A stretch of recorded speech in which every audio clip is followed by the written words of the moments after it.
မဆာဝါလေးဆွန်းစေးကပ်ရန်ရောက်ပါပြီဖေယား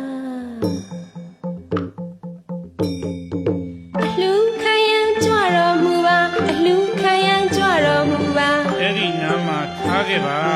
ဘယ်နားမှာလဲဖေယားအဲ့ဒီနားမှာထားခဲ့ပါဘယ်နားမှာလဲဖေယားအဲ့ဒီနားမှာအလို့အိုး